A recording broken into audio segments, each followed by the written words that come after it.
The tea is getting hot for this subject. Now, as a lot of you know, I've been following the minimal foam project quite closely since about April. Now, I am a third party, neutral party in this particular situation, but in the past couple weeks, I've seen a lot of hearsay, a lot of speculation, and a lot of miscommunications coming out from both sides. I'm talking about the minimal foam company as well as the backers to the project. I'm someone who's not backing this particular project, and I kind of like to pick out the information that I can verify and see what's going on. For example, a few of you have reached out to me saying that they've been posting some short form content videos, and I had to rejoin Instagram to actually see some of these videos.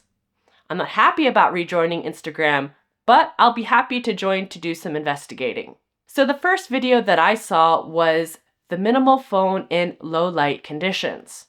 As you can see here, they demonstrate with the backlight so you can see the keys that stand out. As somebody who's visually impaired, this is quite important to me.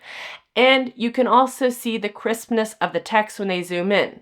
In the caption, they specified that this is the lowest refresh rate out of 4 settings. So there'll be 4 refresh modes for this device.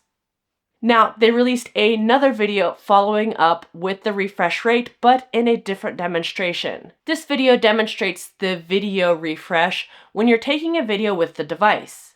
As you can see, it refreshes quite smoothly, and it looks like it will perform quite well with dynamic content.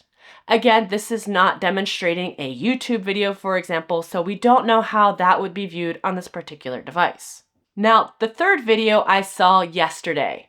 They released this one on YouTube as well as Instagram and short form, and this video demonstrates the slowest refresh rate side by side with the fastest refresh rate.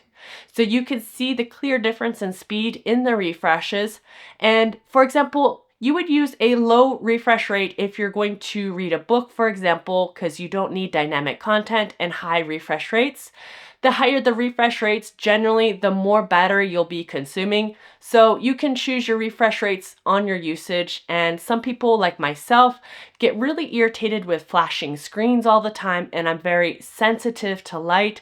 So I try to keep the refresh as fast as possible for my own comfort. Now, with these 3 short form videos, this gives us some information on the refresh rate, which is great. But a lot of people have been wanting to see more, and this is understandable. The device is technically supposed to ship in December. We don't know the exact date, if it's before the holidays, after the holidays. A lot of questions are hanging in the air. And this is coming from both sides. I think the minimal phone company should maybe clarify exactly when they plan to ship, or postpone the date. I don't know. I think it's coming down to the wire at this point, and I'm sure they're feeling the pressure as well. And on the other side, I noticed the backers are complaining that they don't have more information, and this is understandable as well. I think with both sides, there needs to be more clear communication, and I think both sides are getting frustrated with each other because I'm seeing a lot of negative comments going around on Reddit and Instagram and, of course, YouTube. And I think a lot of it could be avoided with some more clear communications. Now, speaking of communications, I saw recently that they specified the memory and the RAM for the devices. Now, this has been a hot topic, of course, with the backers themselves. But I remember back when I started covering the minimal phone that they specified that they would have a Founders Edition. And I think this is exactly what they're talking about with the memory differences for the device. A lot of people are seeing this as a downgrade.